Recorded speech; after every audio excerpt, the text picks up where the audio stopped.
Johanna here, Mama Chronicles.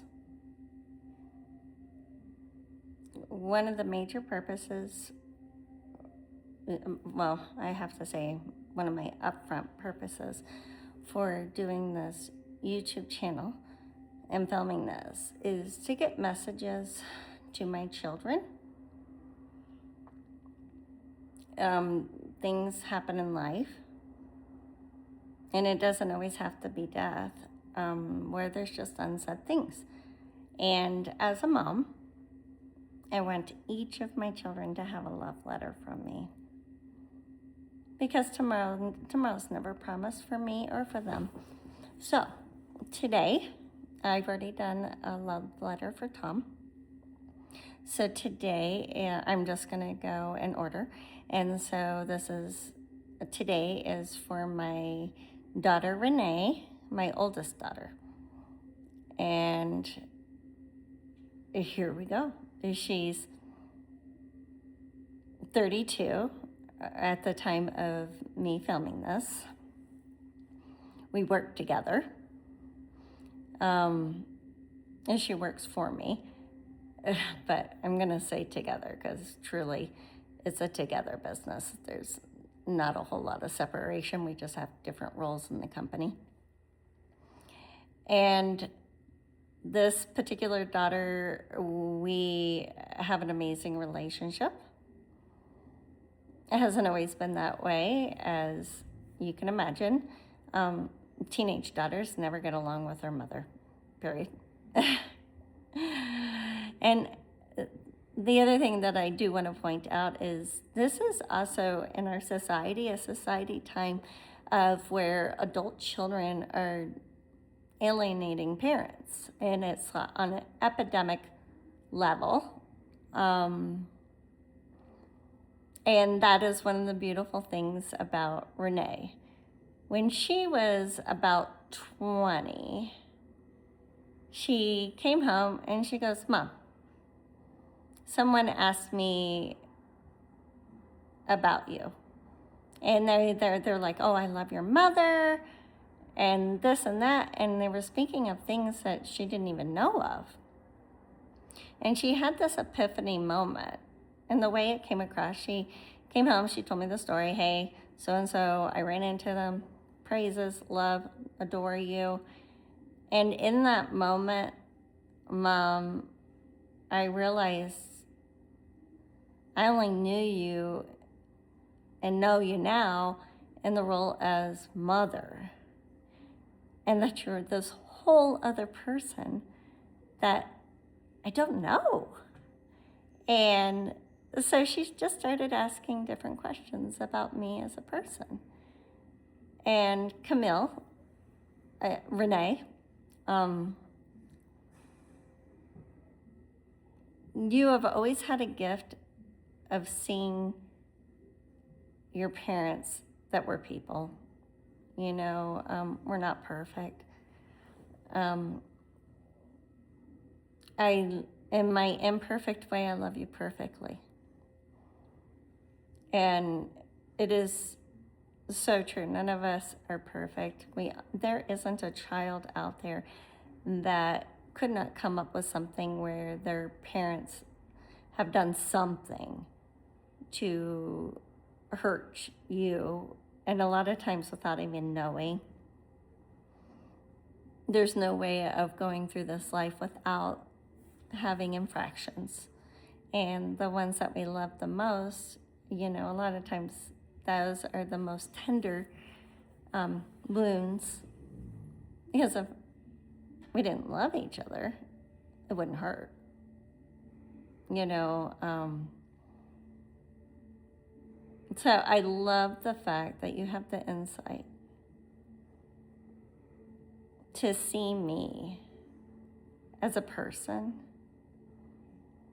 and to also give me grace, because you do, to give me grace for whatever shortcomings I have. We all have them. Because you truly look at the value of the heart. And girly, I love you. And you're a mother now. You understand the capacity of love that you have for your child.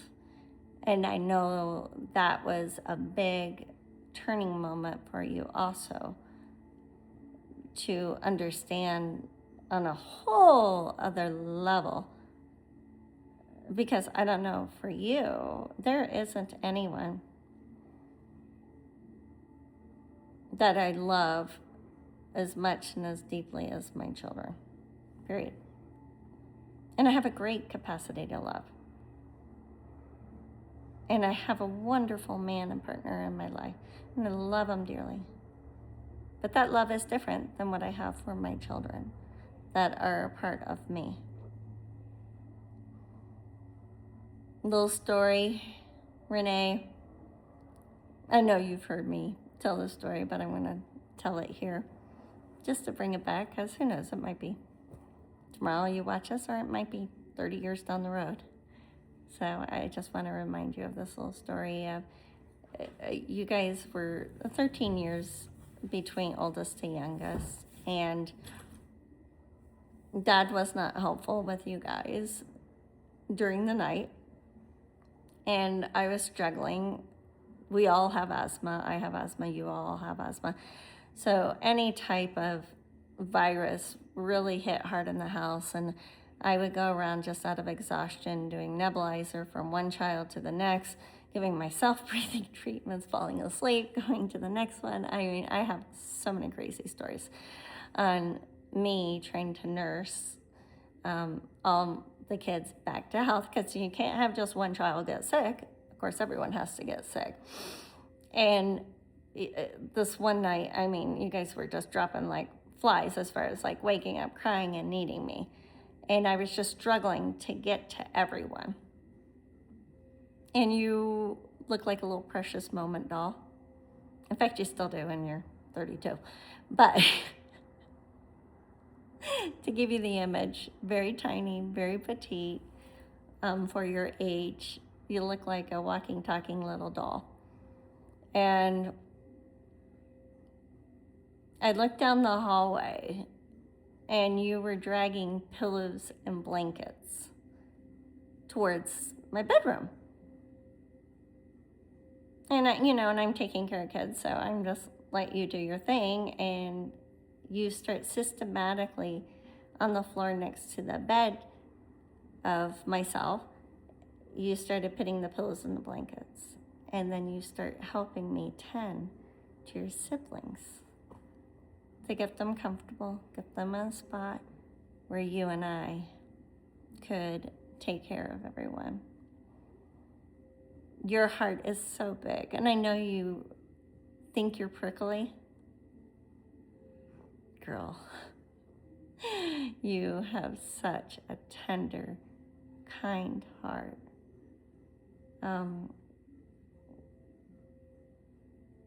So you're number 2, so 3 after you, and you'd always help with the babies. I mean, you were always just right there, whatever you could do.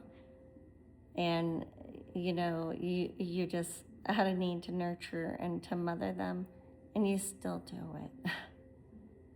You are very caring towards your siblings, all of them.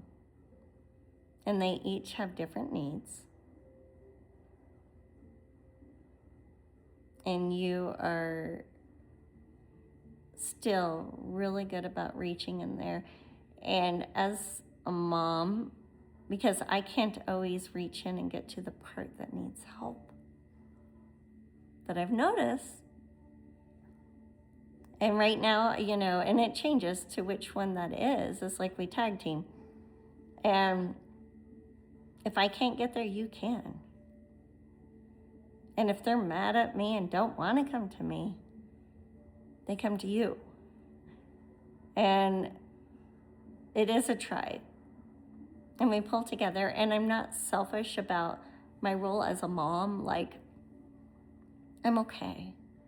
Love is love. And if someone comes in and loves my children in a healthy way, I am all about that. I'm not territorial and jealous of that. And just thank you.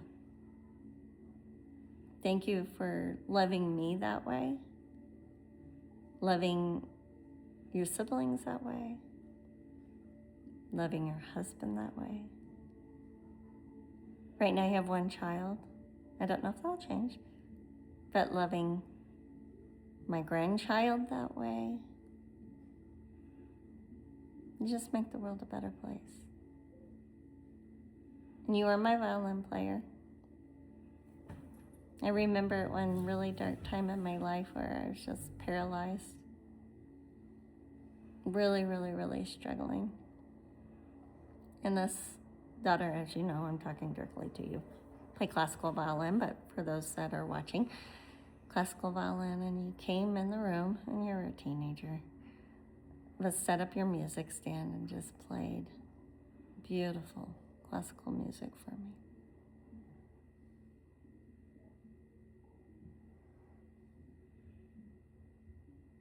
The music that's inside of your soul is just amazing. And I say that literally, but metaphorically. You have an artist's heart. You see the world through artist eyes. You hear the world through artist ears. All of you. And what a beautiful creation. And sweetheart, I know that the struggle of anxiety, emotions, all those type of things, I know the battle's real. And I love how you constantly look at it, address it, work on it. You know, our mental health isn't just us. It affects everyone around us that we love. And it hasn't been easy for you. And you are a strong, beautiful woman. I am so proud to be your mother.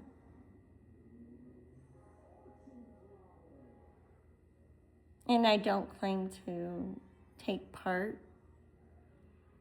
You know, let's say you're a violin. I can love and appreciate the violin, but I did not make that violin what it is. And I'm not the one who makes that violin sing.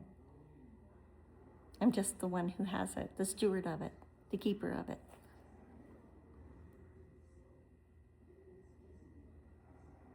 But I am so grateful that I get to be a part of watching the masterpiece of you. And there's many different levels of intelligences. You're a smart cookie, no doubt about it. Definitely have the musical, artistic intelligence, but I want to touch on your EQ, emotional intelligence. You are so good at EQ. And that's part of your kindness, is you're able to read, understand, forgive, maneuver. And we have a large family and a lot of strong personalities. And you're one of the glue. And I know you're growing into that role. You know, Erica already left. I won't be here forever. But you're glue, honey. And don't let this life and this world take away all the beautiful parts of you. There's a lot of negative out there. But truly, I feel like there's more beauty than negative. And if you look at the day and time I'm doing that, that's a big statement. But I know there's souls like you. And you are a masterpiece. Thank you for letting me be your mom. Thank you for continuing the relationship with me as, you have grown into womanhood. Thank you. I love being a supporter actor in this with you. I love working with you. I love your perspective. And don't get me wrong, I do understand. You do draw your lines and your boundaries when you need to, which you should. That is self-love, self-care. Continue to do that. Use discretion and continue to do that. Because you need to do that. You would protect anyone that you love. And I don't even have to teach this to you. This is something I had to learn. But I need to protect myself. I was so willing to give everyone else love, but willing to take abuse. That's not serving the people I love the best way. So I'm very proud of you. I'm very proud of you. You do, you have, you will make this world a better place. And I truly, there's so many gifts and so many talents and so many beautiful things about you. But I'm going to say your number one thing is probably your capacity of your heart. The way you love people. You don't half-ass it.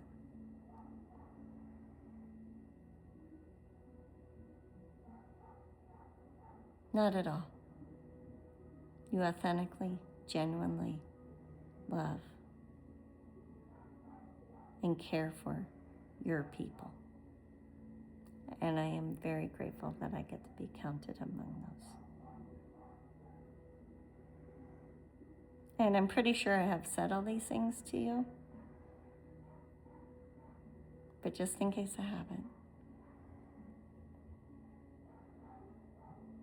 there it is.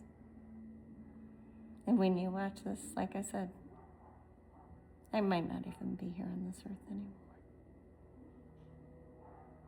But thank you for not wasting our moments for us to be mother-daughter. Because as you guys have all grown, I'm at your mercy, not the other way around. And thank you. I love doing life with you.